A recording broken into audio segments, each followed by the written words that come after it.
So what do you call a joint that is an English pub with a little Filipino flair? You're right. This is George and the Dragon.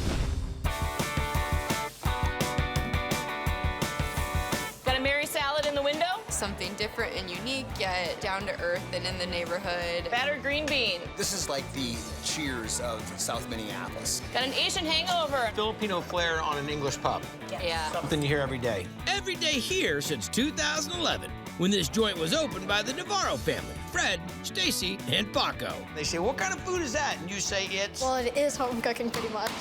The kind of cooking that happens when fans of British culture mix it up with old family recipes. My family is from Minnesota. Heritage is French and Irish. Okay. And both my parents were born and raised in the Philippines. Got a curry in the window. It's not just bar food, it's dinner food, it's brunch food. Delicious food, that's for sure. What's your favorite thing on the menu? The bacon dip. Bacon onion dip? It's one of those dishes you can have as a starter or a meal.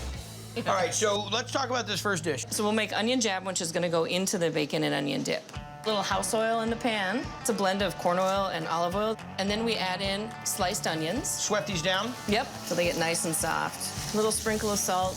We're gonna sprinkle them over with some brown sugar. Does anybody tell you that you have the voice and the calm demeanor of Barefoot Contessa? And next, I'll be adding the... Little balsamic vinegar. And then we give it a little bit of water. We let it simmer for about 30 to 40 minutes until all the moisture is absorbed. Okay. And then we cool them down. So we've got the cooled, caramelized onions. Where's the bacon? Sorry, man. Bacon is coming. So we start with cream cheese. We're gonna whip this until it's nice and fluffy. We're gonna add our mayonnaise, our Worcestershire sauce, a little salt, cayenne pepper, Coleman's dry mustard, Parmesan cheese. And then the caramelized onions. And then the When caramelized is onions the bacon gonna be coming into this? I'm calling Paco. I want to talk to my union rep. You wanna talk to the emperor? Let this mix up. And this is a big-time favorite.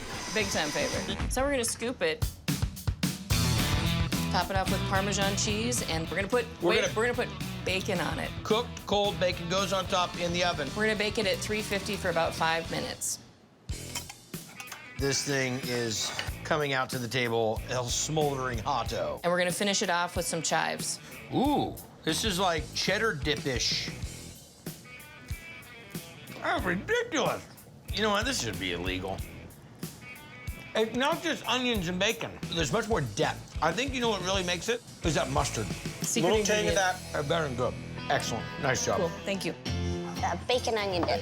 You got the cream and cheese, the crunchy bacon. You can't make it exactly like you can in George and the Dragon. Meet your new host. Got a bacon onion dip? It's one of those things that keeps you coming back. Bring the whole family down while you're at it. Kids love coming here. Really? Yeah, Paco's bookshelf over there. Tell me about the bookshelf. My elementary school had this competition to see which class could read the most minutes, and like I kind of want to build a bookcase to help other people who are probably going to come in. If you're waiting for your food, you can just grab a book and read. Whether you're waiting for classic British pub grub Certainly expect fish and chips, which they do phenomenally here. or something from the Asian side of the family, We got the banh mi for you, ma'am. Banh mi sandwich is pretty delicious as well. We love this place because it's consistently good. Cool English pub attitude, a 6th grade emperor, and a funky name. We have it all going on. Awesome place.